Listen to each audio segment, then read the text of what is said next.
Kan sama alur ceritanya, cus simak aja videonya. Film ini dimulai ketika seorang pria bernama Wang Duo yang mengaku kiper terbaik di timnya menolak suap dari seorang pria. Orang itu sebenarnya tahu siapa Wang Duo sebenarnya. Sebenarnya Wang Duo adalah seorang kiper yang menghabiskan semua waktunya di Liga C. Dia pernah menggigit lawannya sehingga mendapatkan larangan bertanding selama 2 tahun. Bahkan dulu ia pernah menjadi penjaga gawang tim perempuan dan juga menjadi model telanjang. Tapi Wang Duo pun mengelak. Ia berkata bahwa apa yang pria ucapkan tersebut adalah hobinya. Bahkan setelah itu, ia pun menunjukkan seberapa jagonya menjadi kiper. Ia melemparkan sebuah bola kasti dan berusaha menangkapnya.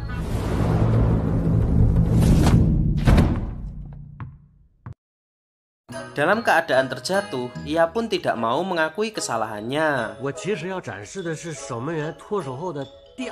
Saat pria tua itu hendak pulang, ia menyuruh Wang Duo agar gawangnya terbobol 3 kali agar ia dapat memiliki uang yang ada di atas meja sebanyak 200.000 yuan. Melihat uang yang banyak sekali, ia pun terbangun seperti cacing yang terkena garam dan mengendap-endap menuju uang 200.000 yuan tersebut. Di kemudian hari, timnya pun bertanding.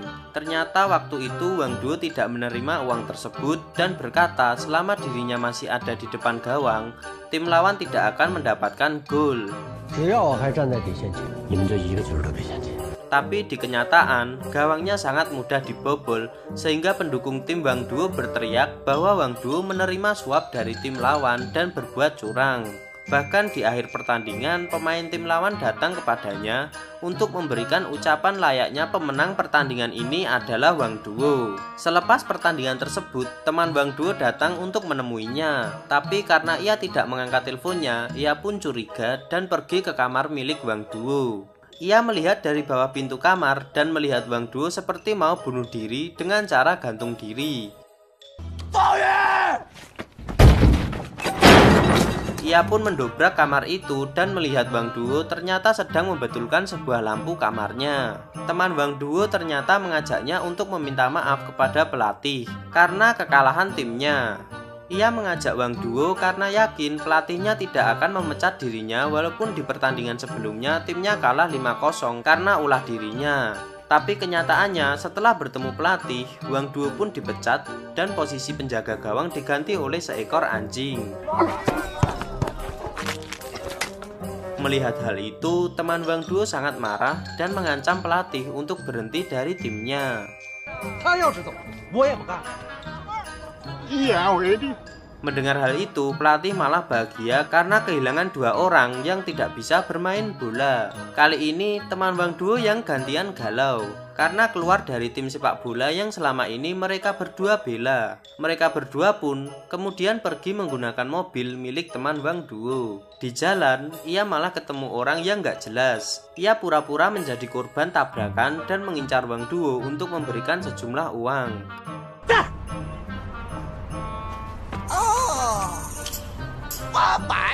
Melihat aktingnya yang sangat bego, ia pun mengangkat orang itu dan membanting-bantingnya ke arah mobil. Sampai pada akhirnya ada seorang wanita bernama Xiao Su datang. Ia merekam kejadian itu dan menyuruh Wang Duo untuk melepaskannya. Karena ulah Xiao Su mengakibatkan banyak orang berkumpul dan malah membela orang yang berpura-pura tertabrak mobil Wang Duo. Tak disangka Wang Duo dan temannya malah masuk ke dalam penjara. Ternyata ia hanya dipenjara selama beberapa menit saja karena tiba-tiba ada yang membayar uang jaminan yang membuat kedua orang itu akhirnya keluar dari penjara. Ternyata orang yang membayar jaminan adalah orang yang berniat menyuapnya waktu itu yang bernama Jin. Ia berkata bahwa waktu itu adalah sebuah ujian yang ia berikan kepada Wang Duo. Tuan Jin pun mengajak ke sebuah gedung untuk bertemu pemilik perusahaan terkaya milik Sultan bernama Tuan Yin dan Lai.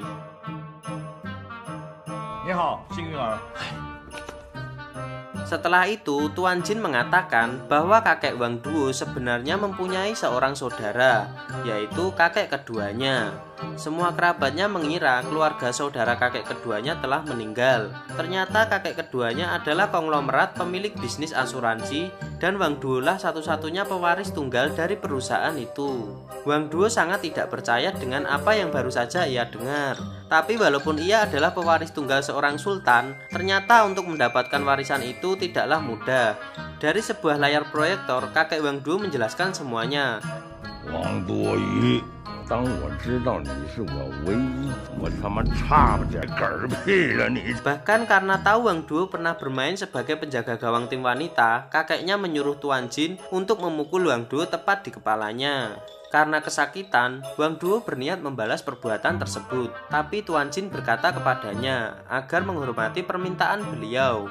Setelah itu, ia mendengarkan lagi perkataan kakeknya dan ia pun mendapatkan tantangan untuk menghabiskan uang 1 miliar yuan agar ia dapat menerima warisan sebesar 30 miliar yuan atau dirupiahkan menjadi 66 triliun rupiah.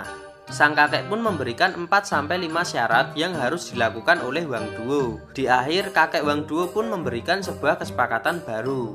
Ia bisa mendapatkan 10 juta yuan secara cuma-cuma dan menganggap semua ini tidak pernah terjadi atau ia menerima sebuah tantangan dan mendapatkan uang sebesar 30 miliar. Tanpa pikir panjang, Wang Duo menerima tantangan dari kakeknya untuk menghabiskan uang 1 miliar dan waktu pun dimulai. Tepat di hari itu, ia harus menghabiskan 1 miliar yuan dalam waktu 30 hari. Tuan Jin pun berkata bahwa dirinya akan didampingi sebuah akuntan yang bernama Xiao Su. Ternyata orang itu adalah wanita yang membuat Wang Duo di penjara. Oleh karena itu, Wang Duo pun marah dan berkata bahwa nama wanita itu kalau diterjemahkan menjadi babi buta. Tak disangka Wang Duo dan temannya diajak untuk masuk ke sebuah ruangan yang penuh dengan uang.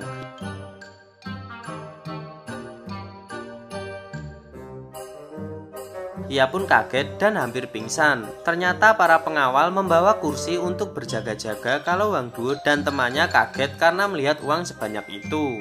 Ia pun membawa beberapa uang untuk dibawa ke sebuah bank. Tak disangka ada sejumlah pengawal yang mengancam Wang Duo. Tapi karena Wang Duo mempunyai misi yang sangat penting, ia pun malah merekrut pengawal-pengawal itu dengan gaji setinggi langit. Teman Wang Duo masih tidak mengerti dengan rencana yang dimiliki temannya. Tapi Wang Duo pun tidak bisa menjelaskan kejadian sebenarnya karena di dalam kesepakatan itu tertulis bahwa tidak boleh ada orang lain yang mengetahui kesepakatan yang telah dibuat antara Wang Duo dan kakeknya. Tak disangka ia datang ke klub yang selama ini ia bela. Wang Duo sempat ditertawakan karena mengaku sebagai miliarder.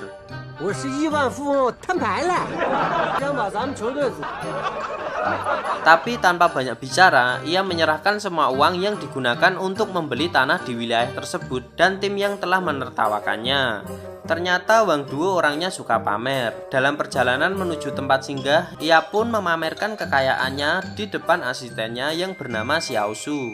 Di jalan ia berkata bahwa pacar Xiao Su tak sekaya dirinya. Xiao Su tak peduli dengan perkataan Wang Duo. Perjalanan pun berlangsung, sampai pada akhirnya mereka sampai di sebuah kastil yang sangat besar.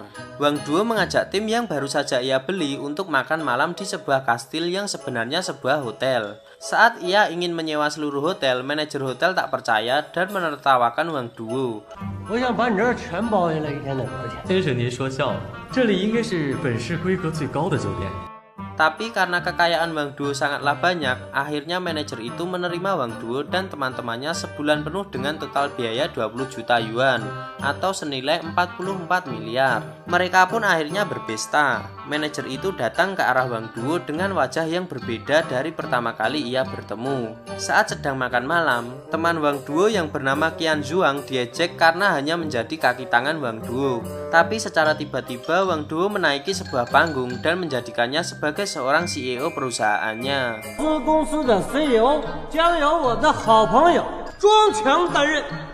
Saking bahagianya, ketika Qian Zhuang dipanggil Wang Duo untuk melakukan sambutan, ia pun malah menggonggong layaknya seekor anjing. Anjay. Setelah itu di pagi harinya, Wang Duo mencukur rambutnya. Sewaktu ia berbicara dengan Xiao Su, ia dinasihati jika dia menghamburkan uang 1 miliar yuan yang ia miliki, Uang itu akan habis dalam waktu setengah tahun. Wang Duo pun sedikit kesal karena ia harus menghabiskan uangnya dalam waktu 1 bulan saja. Xiao Shu malah mengajak pacarnya datang untuk menjemputnya. Pacar Xiao Shu adalah seorang pembicara dengan tema jangan pernah menjadi budak uang. Pertama-tama pacar Xiao Shu menolak pemberian Wang Duo. Tapi ketika ia diberi uang yang banyak untuk membeli seluruh tiket seminar miliknya, 包一场，回头让我员工全去看。另外一场我也包了。 来干一杯。 ia pun malah menjadi budak Wang Duo dan direkrut menjadi tukang kebun.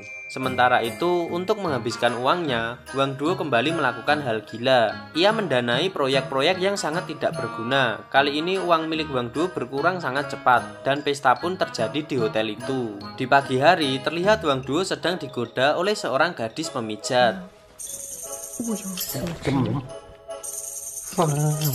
Tapi karena menolak ajakan untuk mantap-mantap, ia malah dicambuk dengan menggunakan rambut. Setelah kejadian itu, Wang Duo dan Xiao pun jalan-jalan di taman miliknya. Karena ia adalah bosnya, Wang Duo pun disapa oleh tukang kebun yang sedang menyirami tanamannya. 王总好。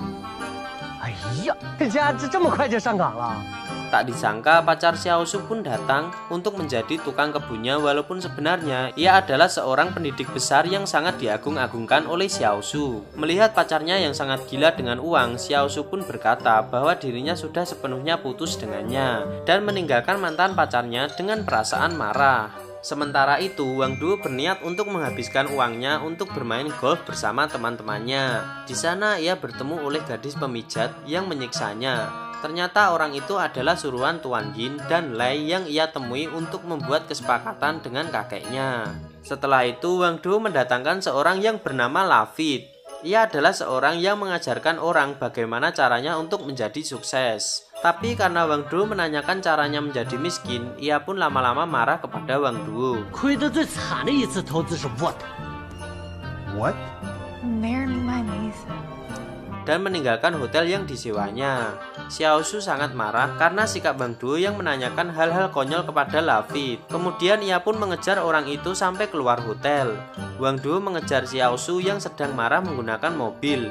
Ia saling ngobrol walaupun Xiao Shu lebih banyak memberikan kata-kata kotor pada Wang Duo. Walaupun begitu, Wang Duo berkata pada Xiao Shu, perusahaannya tidak bisa berjalan tanpa adanya Xiao Shu, dan ia pun meninggalkan Xiao Shu di jalan sendirian. Seperti biasa, di pagi hari, Wang Duo menghabiskan uangnya dengan melakukan hal yang tidak berguna.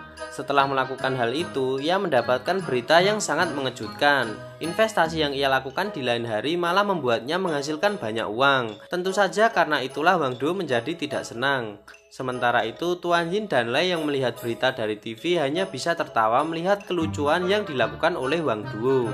Di malam hari, saat ia membakar uang itu, ia malah bertemu dengan kakeknya dan membuatnya kaget dan terbangun. Saat ia bangun, Wang Duo dikagetkan dengan kedatangan Qian Zhuang yang memperkenalkan rekrutan baru yang bernama Big Brain.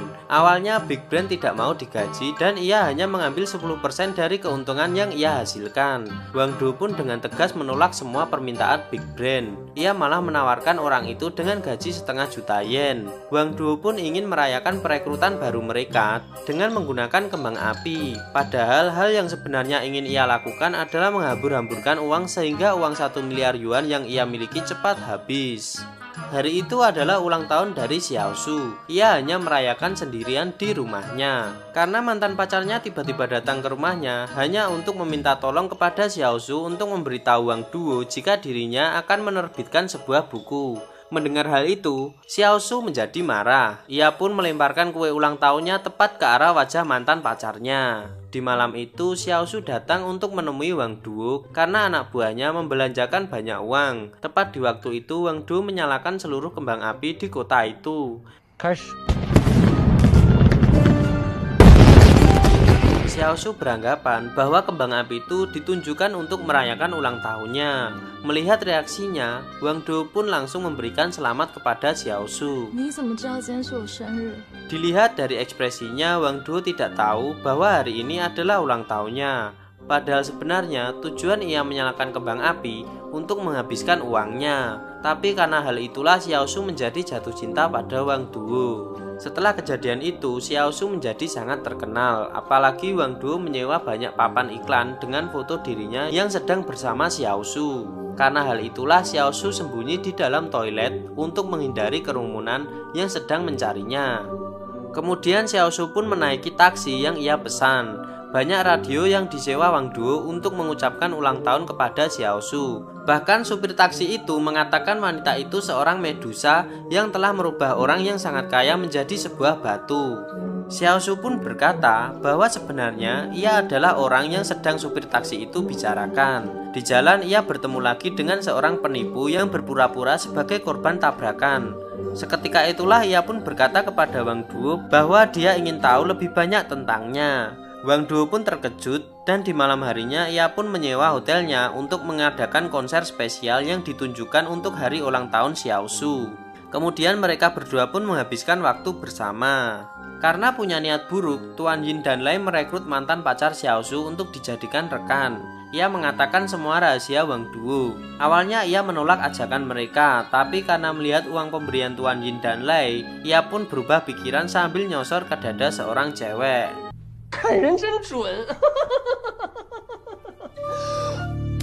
Di lain hari, ketika Wang Duo dan teman-temannya sedang mengadakan pesta, temannya mengatakan bahwa dirinya mendapatkan uang 1 miliar yuan dari menjual gedung yang ia beli dengan harga murah. Mendengar hal itu, Wang Duo pun sangat frustasi karena ia harus menghabiskan kembali 1 miliar yuan yang baru saja ia dapatkan. Ia pun memukul Qian Zhuang dan kembali memikirkan cara untuk menghabiskan uang tersebut.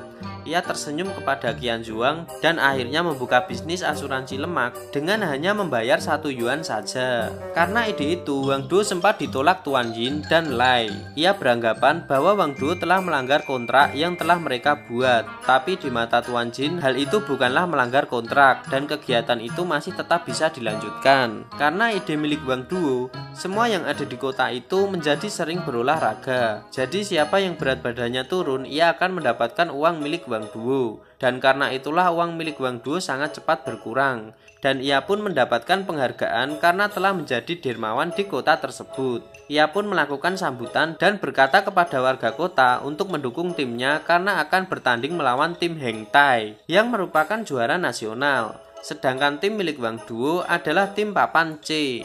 Keadaan di stadion sangat ramai, tapi pendukung tim Wang Duo awalnya terlihat lesu. Tapi ketika tim Wang Duo menghadiri dengan menggunakan helikopter, membuat pendukung tim Wang Duo kembali bersorak.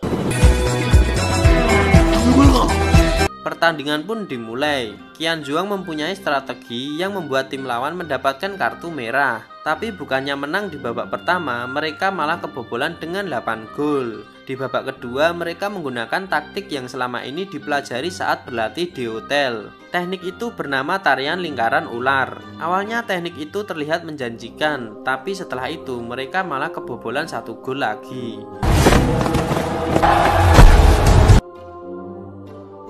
Sementara itu, terlihat Xiaosu datang untuk menemui mantan pacarnya untuk menagih saldo sewa tanaman sebesar 200 yuan. Ia berkata kepada Xiaosu bahwa sebenarnya dirinya telah dimanfaatkan oleh Wang Duo. Ia mengatakan semua rahasia Wang Duo dan ingin membuat dirinya menjadi orang miskin lagi. Ia melakukan hal itu karena sebelumnya telah disewa oleh Tuan Yin dan Lai. Pertandingan masih berlanjut. Bagaikan pertandingan di film Super Soccer, para pemain dari tim Wang Duo tumbang karena menjaga gawang agar tidak kebobolan. Tendangan terus dilakukan menuju gawang Wang Duo, dan sampai pada akhirnya kedudukan tetap bertahan 9-0. Di pertandingan itu, Wang Duo malah mendapatkan piala, padahal dirinya kalah dengan gol 9-0. Karena terharu, pemilik tim Heng Tai sempat ingin memberikan uang kepada Wang Duo sejumlah 100 juta yuan, tapi ia pun menolak. Saat sedang merayakan pesta, ia mendapatkan telepon dari seseorang yang menculik Xiaosu. Bisa ditebak sih, sepertinya mantan pacarnya yang telah menculiknya. Setelah pertandingan, Wang Duo datang ke tempat Tuan Yin dan Lai dan menginterogasi mereka berdua. Wang Duo bahkan mengikat kepala mereka dengan kawat. dan menyetrum mulut mereka dengan setruman nyamuk untuk mengatakan siapa yang telah menculik Xiao Su. Ternyata setelah Tuan Yin dan Lai mengaku, ternyata itu bukanlah sebuah penculikan oleh Tuan Yin dan Lai. Ternyata itu adalah ujian yang diberikan Tuan Jin kepada Wang Duo. Apakah Wang Duo merelakan uang 30 miliar demi melanggar kontrak dengan membayar tebusan 10 juta yuan untuk menyelamatkan Xiao Su? Dengan perasaan frustasi, ia menelpon Tuan Jin. Untuk menghabiskan waktu, ia pun malah melakukan karaoke bersama Tuan Jin dan Lai. Setelah itu, Wang Duo pun datang untuk menyerahkan uang 10 juta yen kepada para penculik. Ia pun menangis karena harus kehilangan uang 30 miliar yuan hanya untuk membawa Xiao Su kembali. Tapi karena hal itulah membuat Wang Duo akhirnya lolos dari ujian yang telah diberikan oleh kakeknya. Setelah itu, Tuan Jin memberikan rekaman yang telah dibuat kakeknya karena telah menyelesaikan kesepakatan yang mereka buat. Awalnya Tuan Jin menyetel rekaman yang salah. Tapi setelah itu, rekaman yang benar pun akhirnya ditampilkan kepada Wang Duo. 你果然没让我失望，金钱没有吞噬你人性的光辉。 Di akhir rekaman, ternyata ada sesuatu rahasia yang akan diakui oleh Tuan Jin. Ternyata Tuan Jin adalah istri dari kakek Wang Duo. Mereka berdua ternyata adalah seorang gay. Karena pengakuan tersebut membuat Wang Duo dan Xiao Su pun kaget. Xiao Su dan Wang Duo pun tentu saja menikah. Terlihat Xiao Su hamil dan menghadiri acara bersama Wang Duo untuk menyumbangkan seluruh kekayaan miliknya. Tapi ketika hendak menandatangani surat tersebut, bayi Xiao Su menendang perutnya dan menandai bahwa anak mereka menolak hal tersebut. Oleh karena itu, Wang Duo dan Xiao pun ingin mengganti kesepakatan dan mengambil sedikit kekayaan miliknya untuk anaknya kelak. Ia mengambil sebuah kertas dan menuliskan kebutuhan anaknya dari bayi hingga dewasa. Hingga waktu pun berubah dari pagi menjadi malam hari karena banyaknya kebutuhan yang mereka tulis. Dan film pun tamat.